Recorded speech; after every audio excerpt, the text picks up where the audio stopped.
siempre les decimos, a que nos hagan llegar sugerencias de temas, críticas, propuestas, lo que ustedes quieran, una forma de entablar este diálogo a través de las cámaras y desde sus hogares. Siguiendo con esta línea, Carlos, sí, yo insistiría en eso porque a veces nos sugieren temas que vamos tomando para los programas y esto es lo que buscamos, que podamos estar dialogando con la vida, que la sentimos cada uno desde su punto de vista. Por eso nos enriquece lo que nos puedan sugerir en los mails que nos mandan. Gracias. Muchas gracias. Y vamos a leer un mail que nos dice así: señor Lavaqué, estimado señor Julio César Lavaqué, quien abajo suscribe, asidua televidente suya, desearía junto con demás integrantes del movimiento familiar cristiano contar con vuestra presencia aquí en la ciudad de Rosario, si fuese posible el segundo semestre del corriente o bien en los primeros meses del próximo año, con el objetivo de realizar un encuentro, haciendo extensiva la misma a otras instituciones de nuestra ciudad, llámese Universidad Católica, jóvenes universitarios, etcétera, etcétera. Sin más, y a la espera de vuestra respuesta, les saludo cordialmente, señora Olga, miembro del Grupo Familiar Cristiano. Bueno, yo le agradezco muy cordialmente a Olga, ya hablé por teléfono con ella, le he aceptado que en el segundo semestre, a partir de julio en adelante, Dios mediante, estaremos en Rosario. Bueno, un abrazo para toda la gente de Rosario. Bueno, y a raíz vamos a insistir con los horarios de los programas, porque bueno, ha habido cambios en la programación y entonces el programa se estrena el jueves a las 16 horas y el jueves a las 22 horas se repite, y en este caso los jueves a las 22 va por DirecTV en el canal 351, DirecTV 351. Además de ir en canal 21. El canal 21 de la otra señal.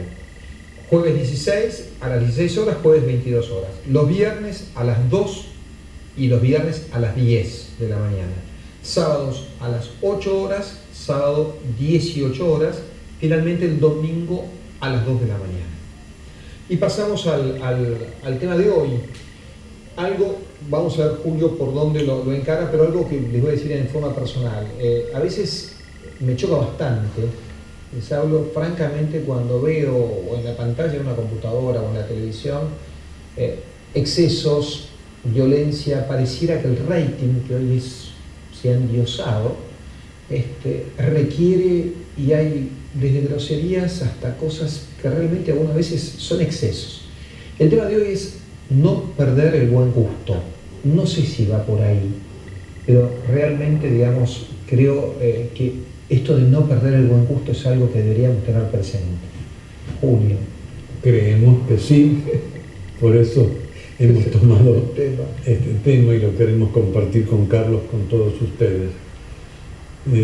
Pareciera una tendencia actual muy propia de la posmodernidad, que ha nivelado tantas cosas, o como decía Bauman, y yo prefiero, más que llamarla posmodernidad, usar la denominación que usa él, modernidad líquida, porque da a entender más claramente lo que está pasando. Lo que era sólido se ha vuelto líquido, ya no tiene forma propia, y eso nos está pasando con ciertos criterios que usamos para vivir. Hay una corriente fuerte, y la cultura que vemos a través de todos los medios que la transmiten, en la conversación diaria, el café, la televisión, las películas, las publicaciones impresas, y en esto han variado mucho, no todas, pero se ha variado muchísimo. Desde el uso de la palabra de cualquier manera hasta el uso de actitudes en cualquier lugar. Pareciera que muchas cosas que antes, por una apreciación valorativa de los seres humanos, pertenecían al orden de lo privado, ahora se hacen como si fueran del orden público. Y se hace con toda naturalidad, como si eso fuera un acto de mayor crecimiento de la persona en cuanto a un uso más personal de la libertad. Yo creo que al menos merece discernimiento, reflexión, este tema, porque parecería que no todo da igual. Yo admito, y lo vamos a decir con prudencia porque no quisiera cometer el error ni la grosería de pretender estar dando cátedra sobre esto. Vamos a reflexionar, vamos a hacer un aporte para lo que es la reflexión comunitaria, el debate, la conversación en familia, el diálogo en la escuela, en la empresa. Es posible admitir realmente que no hay malas palabras. Técnicamente, yo entiendo que no hay malas palabras. Las palabras moralmente son neutras. Nombrar una parte del cuerpo con una palabra o con otra no cambia que la realidad que estoy nombrando es esa parte del cuerpo. Ya se trate de un órgano de la reproducción o de la alimentación, una mama. Las palabras no son malas, pero parecería que no todo termina en la afirmación de que no hay malas palabras, que la podemos admitir y creo que con sensatez lo tenemos que admitir. Las palabras son neutras, pero de acuerdo al lugar, a la persona que las usa, al momento en que se usan, las palabras quedan cargadas de una significación distinta y creo que vale la pena tenerlo en cuenta para ser modernos, ser personas actuales, tener la libertad suficiente, pero a la vez lo que estamos tratando de sugerir, no perder el buen gusto. Recuerdo con mucha ternura y cariño, y esta palabra ternura la repito muchas veces porque creo que es buena para el lenguaje humano. Recuerdo en mi consultorio a una señora que de pronto, delante de su hija adolescente, habló de una manera muy libre. Y estaba bien, a mí no me espanta, no me preocupa, pero fue la hija la que le dijo: mamá, vos hablando así, no, déjame que yo sí, pero vos no. Es interesante escuchar ciertas reacciones de los jóvenes a veces cuando los adultos adoptamos ciertas libertades que usan ellos. Creo que vale la pena distinguir. Hay como tres grandes niveles. Una cosa es el buen gusto. Por ejemplo, comer en una mesa limpia, si es posible con mantel, pero por lo menos limpia, o con un mantelito individual, o sin él, pero repito, limpia, en platos limpios, con el plato bien servido, en vasos limpios, que comer sobre una tabla grasienta, con platos que están todavía con el uso que tuvieron el día anterior, con vasos chorreados, no es lo mismo. Y si a eso le agregamos lo que me contaba un adolescente de 20 años, ver a un chico compañero que se había juntado con una compañera de la misma edad, comiendo con los pies descalzos sobre la mesa donde estaba la comida, porque era libertad. Yo no estoy seguro si eso es la libertad que nos hace bien. Una cosa es el buen gusto, otra cosa sería el refinamiento. Para comer necesitar 2 manteles bordados, 6 cubiertos, 3 vasos. Eso sería un refinamiento que en algunos casos puede ser oportuno, pero que no es necesario para el buen gusto. Y una cosa diferente es el mal gusto, que es lo que mencioné recién. Comer en una mesa grasienta y, para colmo, poner los pies sobre la mesa en un gesto de libertad. Más parece un gesto de mal gusto, ¿no? Queridos amigos, vamos a reflexionar hoy sobre este tema: no perder el buen gusto.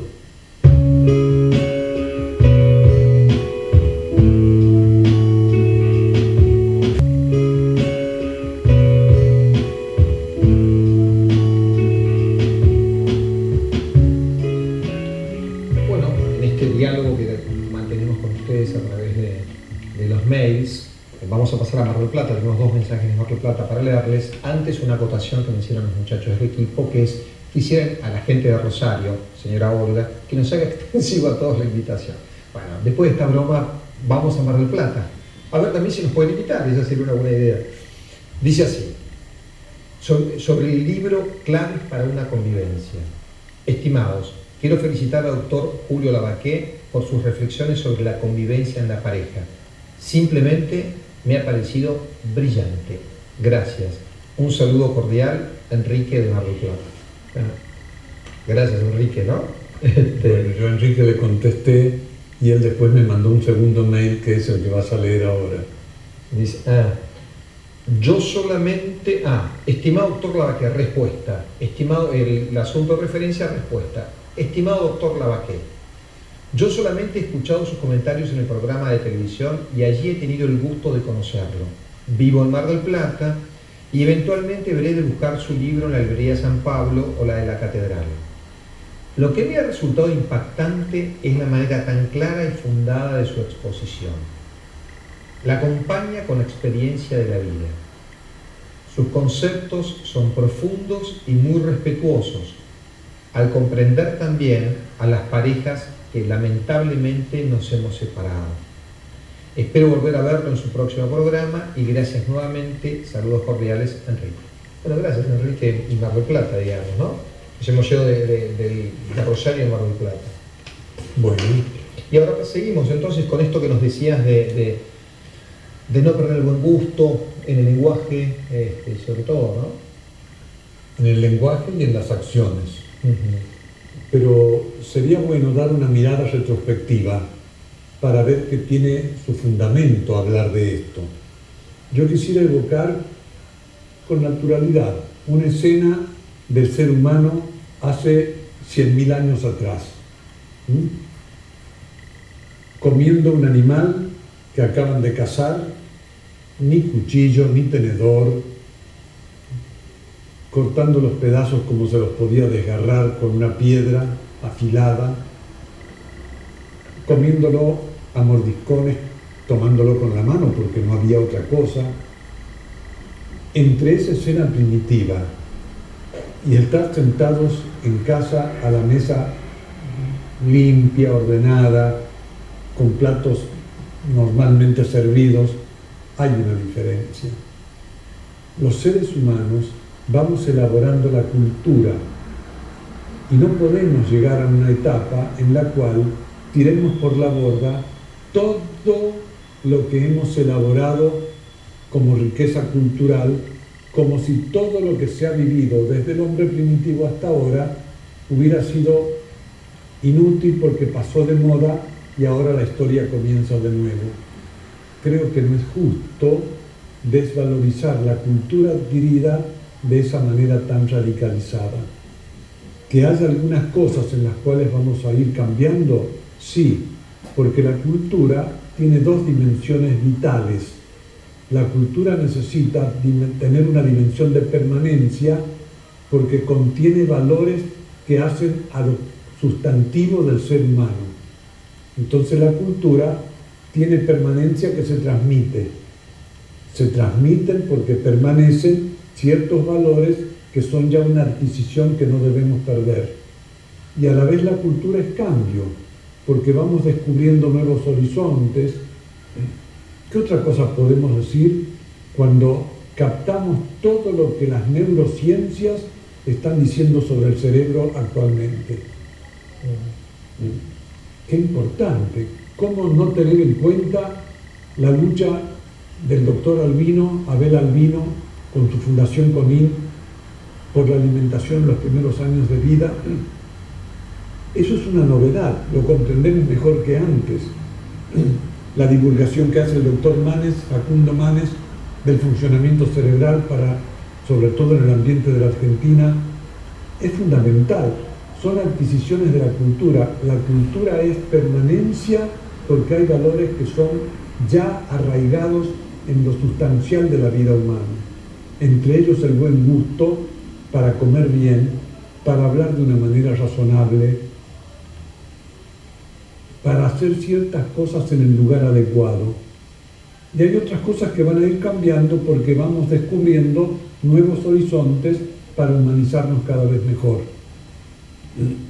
Vamos a imaginar, entrando hasta algún detalle, no mucho porque no lo creo necesario, vamos a imaginar una cadena nacional de radio y televisión para que el presidente de turno hable al país y lo escucháramos hablar al presidente del país, no hablo ni de hoy, ni de mañana, ni de ayer, hablo de una hipótesis, escucháramos al presidente de turno utilizar un lenguaje como ese que a veces usamos en privado para decir ciertas cosas, nos caería pesado, seguramente nos caería pesado.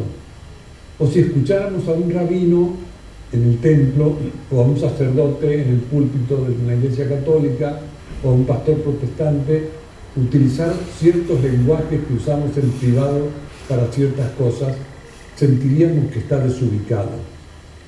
Porque la cultura nos ha ido haciendo encontrar el valor social de la palabra. No significa solamente que digamos lo que hemos dicho en el primer bloque. Moralmente las palabras son neutras, pero evocan imágenes que en determinados ambientes caen bien o caen mal. Y eso es lo que tenemos que tener en cuenta para descubrir que no en todas partes podemos hablar de la misma manera ni hacer cualquier cosa. Voy a relatar algo que no me lo han contado. Lo alcancé a vivir y recuerdo de muy niño que esto era así. Yo no lo quisiera repetir ahora. En mi hogar, con mis hijos, con mis nietos, no se habla así. Pero yo recuerdo a mi madre hablar cuando éramos niños, y hablo de 6 años, yo lo recuerdo, repito. Nunca se nombraba la palabra bombacha. Era una prenda femenina y corpiño menos. Se llamaba ni calzoncillo tampoco. A esa ropa se le llamaba eufemísticamente la ropita blanca, porque era grosero decir bombacha, calzoncillo o corpiño. Eso es una exageración. Estamos de acuerdo que no queremos caer en estas exageraciones, pero tampoco creemos prudente anular la riqueza que la cultura nos ha ido dando, de que hay ciertos modos de hablar y ciertas acciones que en todo caso tienen sentido en el ámbito privado, pero no en el ámbito público. Ni puritanismo, ni legalismo, ni groserías. Creo que de ahí saldría un cierto equilibrio para encontrar el modo de hacer cada cosa en su lugar, porque no es lo mismo una escena íntima de amor y sexo en una pareja que una escena en público, porque requiere ese encuentro de un estado y de un ámbito que le son propios, y algo parecido ocurre con el lenguaje. Hay ciertas palabras que en privado las podemos usar y tienen naturalidad. En ciertos ámbitos públicos, en ciertas ceremonias públicas, en ciertos espacios que socialmente están considerados cultos, a veces puede ser una extravagancia y alguna vez puede ser una grosería.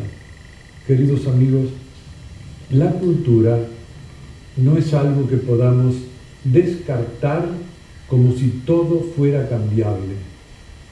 Es bueno que recuperemos lo que tiene de permanente la cultura, porque nos ha costado muchos milenios llegar a la convicción de que es mejor asar al horno ese lechón que no comerlo crudo a mordiscones como hacían nuestros antepasados en épocas muy primitivas. No todo lo que inventamos hoy como novedad es necesariamente lo único bueno. Hay cosas buenas que merecen ser recogidas porque es lo que aprendimos que nos humanizaba un poco más.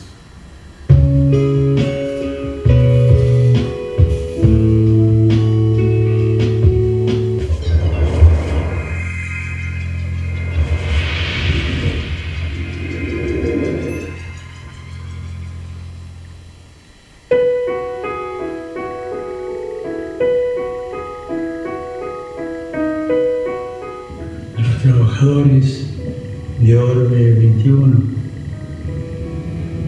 les agradezco todo el trabajo que han hecho y que hacen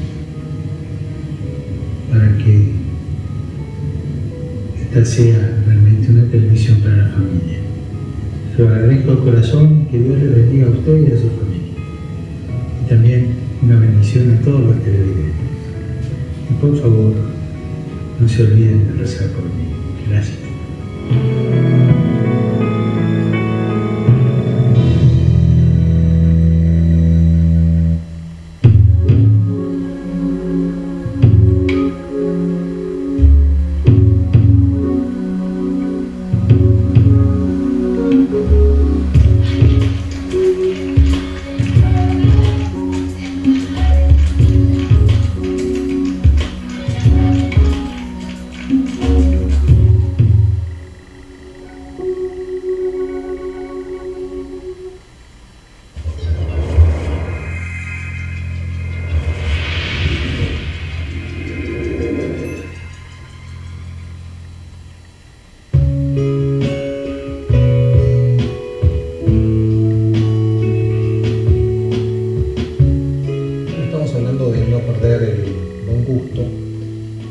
Decía que no es de acuerdo con quién estamos o en el lugar donde nos expresamos es distinto. Hablaba de una relación con una persona, la intimidad de una persona. Hay cuestiones que ponerlos en una vidriera pareciera que no es prudente, pero quizás, sin hablar de algo por ahí de una relación sexual, que es algo muy claro, no sé si a ustedes les pasa en lo personal, yo no hablo con ciertas cosas con todas las personas y no necesariamente con las personas más cercanas a veces o con las que veo más periódicamente. Tengo ese espacio para hablar de algo muy íntimo por ahí, sino con una persona que uno sabe que tiene una mirada en ese sentido y más, y uno puede compartir aunque sea con diferencias. Entonces hay como lugares, hay interlocutores, hay momentos, hay formas de comunicarse. Julio, ¿qué nos puedes decir del lenguaje, ese contexto del lenguaje? Qué bien, Carlos, porque me estás llevando a ir puntualizando algunas cosas, y en particular con respecto del lenguaje. Y hablamos en particular del lenguaje porque después tiene repercusión en las acciones. La misma permisividad que nos admitimos para el lenguaje, después la admitimos para ciertas acciones de violencia, de distintas formas de transgresión, de grosería en el sexo y en otras cosas más. Pero con este tema de la palabra parece bueno puntualizar algunos detalles. La palabra necesita ser contextualizada y yo creo que hay 4 dimensiones que se pueden tener en cuenta para contextualizar la palabra y saber usarla adecuadamente. Me voy a permitir, con toda la naturalidad del mundo, repetir un refrán criollo, que a pesar de que usa una palabra que habitualmente no usamos, tampoco es una palabra tan extraordinaria, pone las cosas en su justo límite. Hay un viejo refrán criollo que dice: un carajo a tiempo evita muchos enojos. Por decir, algunas veces usar ciertas palabras está bien. Eso es lo que quiere decir el refrán criollo. Pero a la vez nos está diciendo que algunas veces, no habitualmente, no de cualquier forma, y por eso lo que decíamos recién, y me alegro de la introducción que hiciste, cómo contextualizar el uso del lenguaje. Posiblemente lo primero que tengamos que tener en cuenta es de qué estamos hablando. Si yo estoy dando una conferencia sobre un tema de neurociencia y salgo con el disparate de 4 o 5 insultos groseros que se usan en el lenguaje íntimo a veces, es posible que va a molestar, porque no estoy hablando de eso, estoy hablando de otro tema. Y es extemporáneo traer para este tema de neurociencia que estoy desarrollando un lenguaje de ese tipo. Lo primero es de qué estoy hablando. Lo segundo, porque si estoy hablando de, por ejemplo, la sexualidad con un adolescente, con un hijo, y le hablo del coito y le hablo, Está bien, está todo natural. Y nombre el pene por su nombre y la vagina por su nombre. Hay que ver de qué estamos hablando. Es el primer contexto. El segundo contexto es el lugar donde estamos hablando. Una cosa sería que yo acá en el programa para la televisión hable de una manera grosera, y otra cosa es que limite mi lenguaje y trate de hablar de una manera normal, cuidando ciertos términos que por el lugar no corresponden. Pero peor si fuera la cadena nacional de la cual hablábamos recién, o si fuera en el púlpito de un sacerdote o de un rabino, peor, o si fuera en la cátedra de un profesor. Yo me imagino un alumno universitario rindiendo un examen de lo que fuere, ante 3 profesores que le están tomando un examen de una materia importante, y el alumno saliera con palabras de cualquier calibre, caería pesado. Y posiblemente los profesores le dirían: señor, ubíquese dónde está, porque el lugar tiene algo que ver con el valor social de la palabra. Lo tercero que hay que tener en cuenta es a quiénes se está hablando. Voy a poner un caso extremo. Si estoy hablando ante niños, tengo que tener en cuenta cierto cuidado con el lenguaje. Voy a poner un caso más extremo. Si estoy hablando a un grupo de mujeres consagradas en cualquier religión, budistas, católicas, cristianas, lo que fuere, mujeres consagradas, y posiblemente si uso ciertas expresiones va a caer desubicado por aquellos a quienes estoy hablando. El ámbito, el público al cual me dirijo es otro contexto que habla del valor social de la palabra. Y finalmente está el cuarto contexto, que es quién está hablando.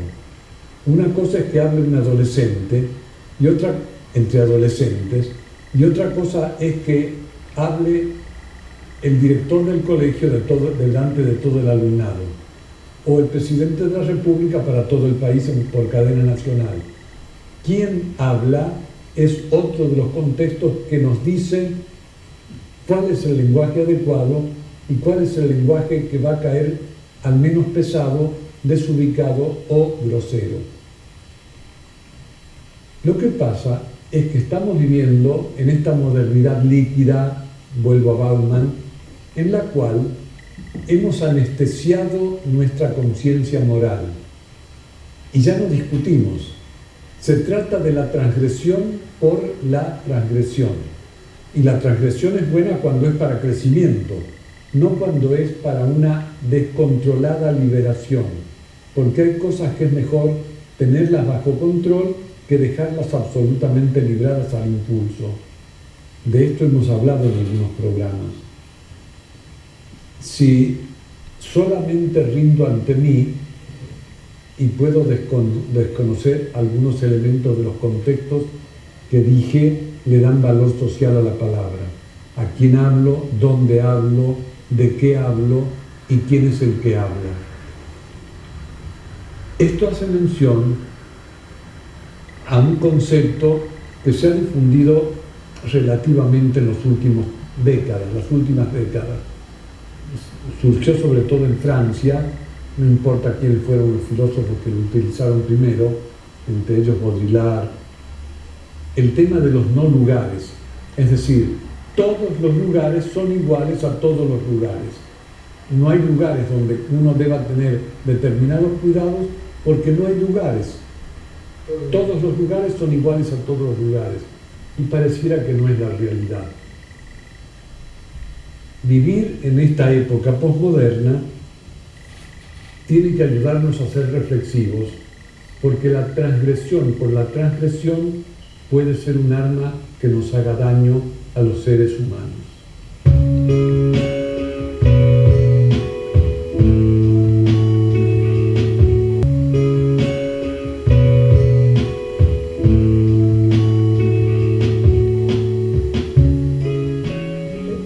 Hablando de no perder el buen gusto, y hablábamos del lenguaje en particular, nos decía que hay que tener en cuenta la cultura, ¿no? La cultura tiene una evolución, tiene una dinámica, es un proceso, y no hay que ir perdiendo ciertos, llamémosle, valores que se han ido alcanzando a lo largo de la civilización. Pero puntualmente se refirió, muy interesante, el contexto del lenguaje, y nos decía que había como 4 premisas, de alguna manera, que nos indican la oportunidad para la forma de expresarnos y demás. Era, ¿de qué estamos hablando? Primero, ¿de qué estamos hablando? Para no venir con otro tema de otro lugar, nada por el estilo. Segundo, el lugar, ¿dónde? ¿Cuál es el lugar donde nos estamos expresando? Tercero era, ¿a quién? El interlocutor. Ten en cuenta, no es lo mismo hablar a un niño, a un adulto, esto es clarísimo. Y el cuarto, muy importante, es quién está hablando.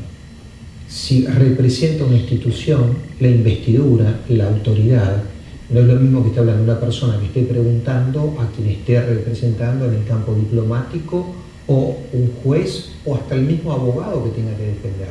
Entonces, el ámbito, el tema que se habla, el lugar, a quién y quién es el que habla, de alguna manera condicionan.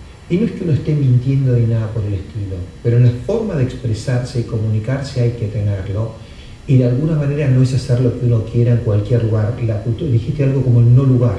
En cualquier lugar es lo mismo, o quien lo diga es lo mismo. No, es un tema para charlarlo, y de ninguna manera estamos hablando acá de ritualismos, ni de protocolos vacíos, sino de sentido común, yo diría, y de criterio. Hemos hablado mucho del lenguaje, la vestimenta, en el vestir. ¿Qué nos puede decir el buen gusto? ¿Algo con respecto a él? Antes de hablar de eso, Sí. que lo vamos a hacer, o para hablar de eso, vamos a utilizar un texto que no es mío, pero que yo lo transcribí en uno de mis libros, Regresar de la Torre de Babel, al cual alguna vez lo he mencionado leyendo algún pasaje.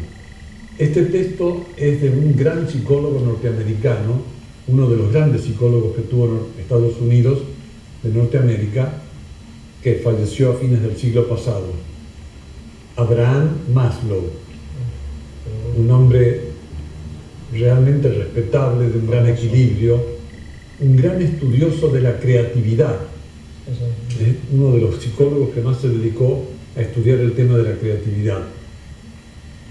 Y en su libro La personalidad creadora tiene un texto que no tiene desperdicio y que yo utilicé para este libro mío. Los días en que, esto es Abraham Maslow, los días en que Freud trataba a personas súper inhibidas ya han pasado, y hoy nos enfrentamos con el problema opuesto, el de expresar todo impulso inmediatamente. Es posible enseñar a la gente que los controles no son necesariamente represivos. Las personas autorrealizadas disponen de un sistema de control apolíneo en el cual control y gratificación colaboran para que la gratificación sea más placentera.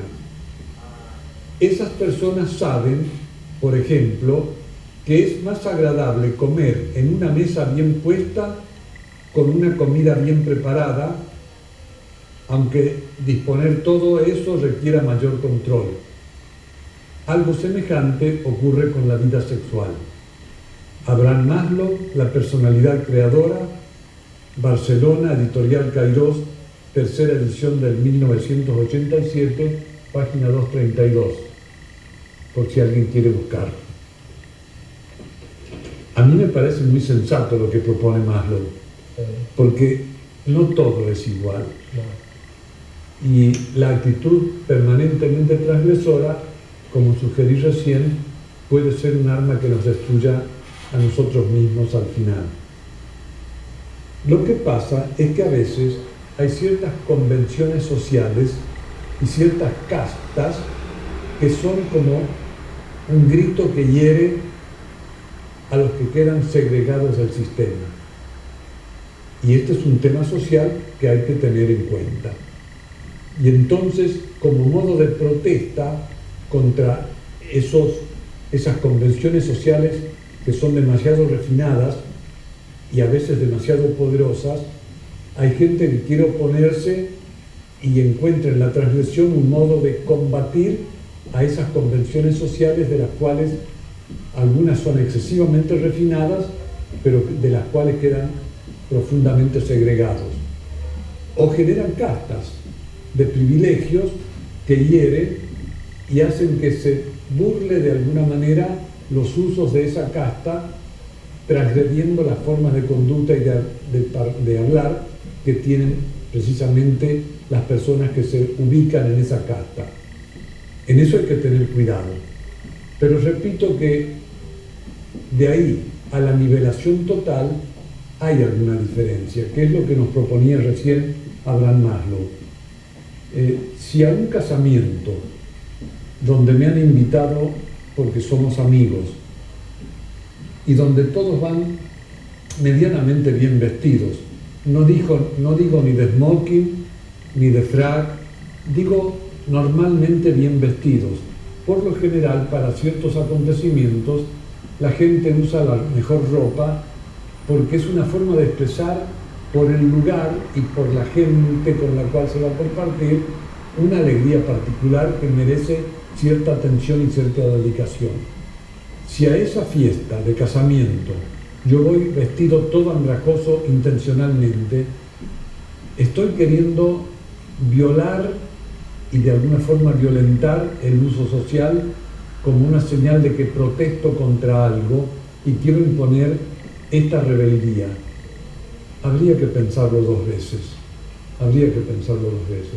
Lo mismo que hemos dicho para la palabra vale para otras dimensiones de las actitudes humanas.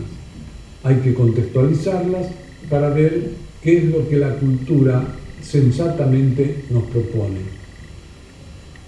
Hay un texto que en la Argentina es súper conocido y mucho más allá de la Argentina. Cuando Discépolo escribió Cambalache, no estaba enemistado contra la vida, estaba dolido con la vida. Pero Cambalache es un texto que merece ser leído y pensado. Todo es igual, nada es mejor. Da lo mismo ser un gran profesor que no, posiblemente no. Y esto es lo que estamos sosteniendo hoy. No perder el buen gusto, porque no todo es igual. El buen gusto en el lenguaje, el buen gusto en el vestir, el buen gusto en el lugar donde hacemos determinadas acciones. No quiero ser grotesco, pero sí quiero animarme a decir que no es agradable ver a una persona en plena vereda en Avenida Santa Fe hacer ciertas necesidades que requerirían un mínimo de privacidad. Y ustedes podrán pensar, no tiene otro lugar. Pensemos en todo caso en la responsabilidad social, pero pensemos también en ayudar a reflexionar, porque en última instancia pedir permiso en un restaurante y entrar para hacer lo que hay que hacer es posible. Queridos amigos, la cultura nos va diciendo que es posible ser cada día más humanos. No se trata de repetir literalmente todo. Cuando decimos no perder el buen gusto, no estamos a favor de un legalismo ni de un puritanismo que ya pasaron de época. Tenemos que tener cierta libertad para la innovación. Pero si nosotros contextualizamos la palabra y las acciones, vamos a encontrar con equilibrio dónde está el buen gusto.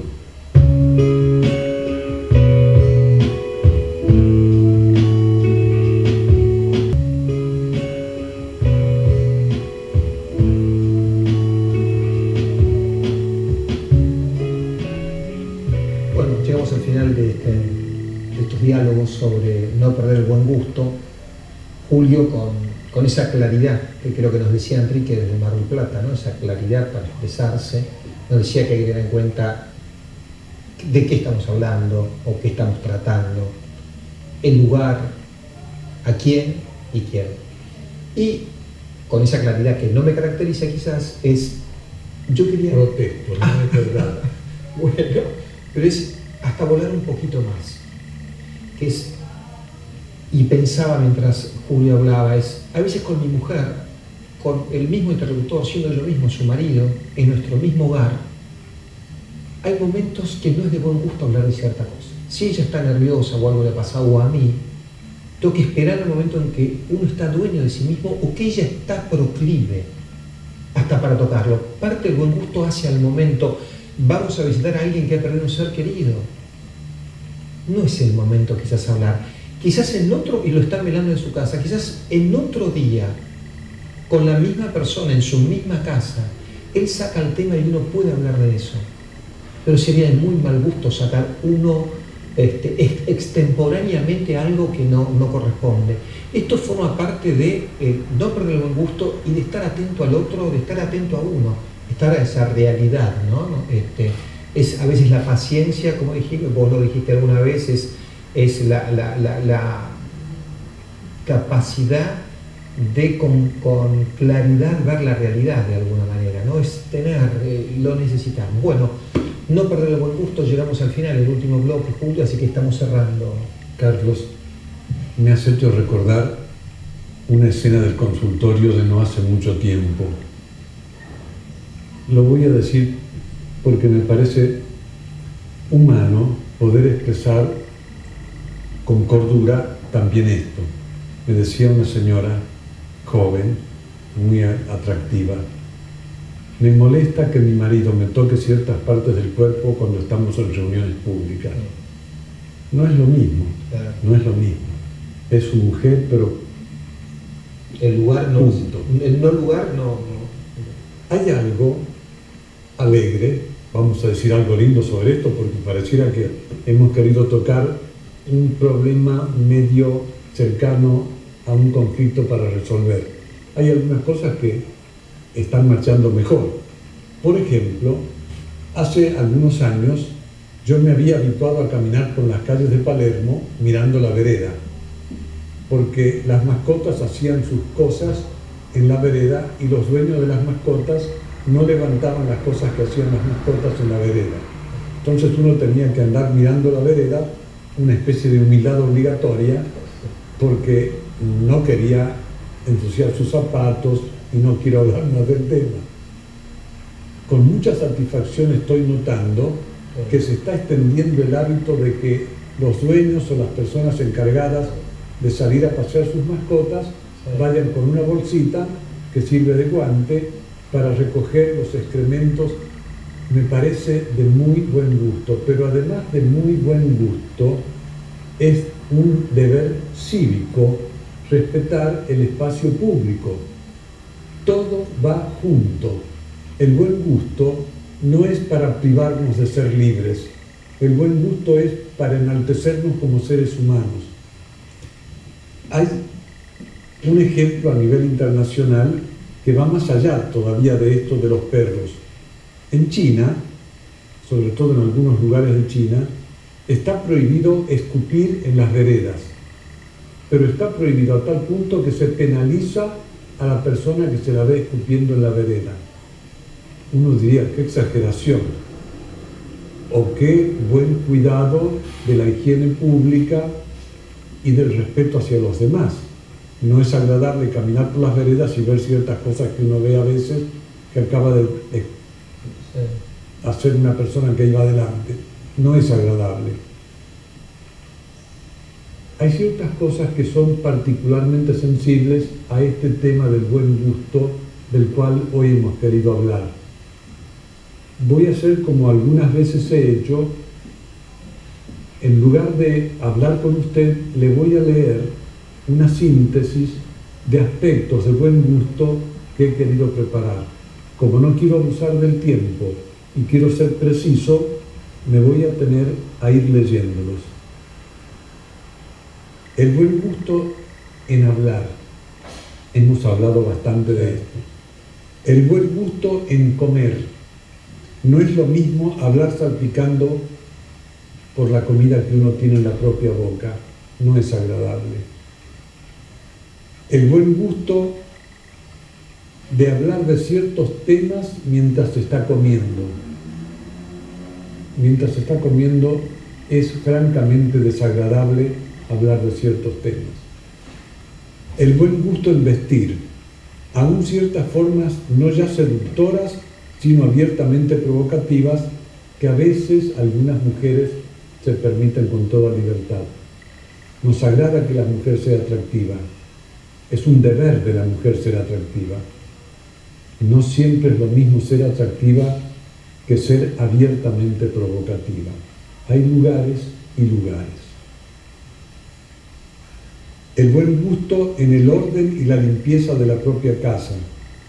No es lo mismo llegar a una casa donde hay que buscar dónde sentarse porque hay ropa sucia y objetos tirados por todas partes o suciedad de platos con restos de comida por todos los lugares. No es lo mismo. El buen gusto en ciertos detalles de pudor. No es agradable ver a una persona joven o mayor haciendo ciertas cosas en público. No voy a bajar a detalles. Amigos queridos, si tomamos con la intención de hacer una síntesis esto que hemos venido reflexionando sobre el buen gusto, pareciera que llegamos a una conclusión.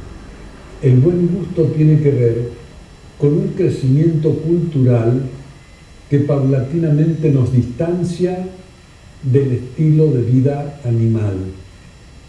Y creo que es verdad, porque hacer lo que hacen los chimpancés en la jaula del zoológico de Palermo, en la vereda, para nosotros sería muy grotesco, para los animales es normal. En la medida que vamos cultivando el buen gusto, vamos elevando nuestra cultura y nos vamos haciendo más humanos porque nos distanciamos de la simple espontaneidad absoluta que reina entre los animales. Todos somos libres, pero hay que distinguir. Nacemos libres en cuanto que tenemos el derecho de movernos, de expresar lo que nos pasa, pero también nos hacemos libres en la medida que aprendemos a obrar de acuerdo a cierta sensatez que tiene en cuenta ciertos valores que son propios de la condición humana. Uno nace libre, pero tiene la responsabilidad de hacerse libre. Y retomo algo que dijo Carlos, que fue muy acertado en un programa anterior. El hombre propone y Dios dispone. En cuanto a hacernos personas, Dios propone y el hombre dispone. Me pareció muy acertado lo que dijo Carlos. Y quisiera terminar con una propuesta que no tiene nada de ironía, es simplemente el modo de provocar la reflexión. Y como quiero ser preciso, la escribí para leerla. Probemos a que un día hablemos de cualquier manera y a los gritos todos a la vez en nuestra propia casa. Queridos amigos, pero antes de terminar el programa, una palabra muy breve.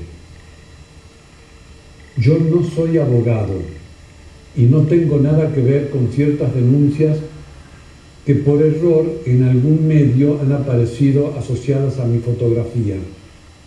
No soy abogado y no tengo nada que ver con ninguna denuncia y con ningún juicio que no he formulado nunca contra nadie. Lo digo por prudencia, porque todos nos debemos respeto a nuestro propio nombre. Nada más, y ojalá que el buen gusto nos ayude a vivir cada día con más libertad humanizante.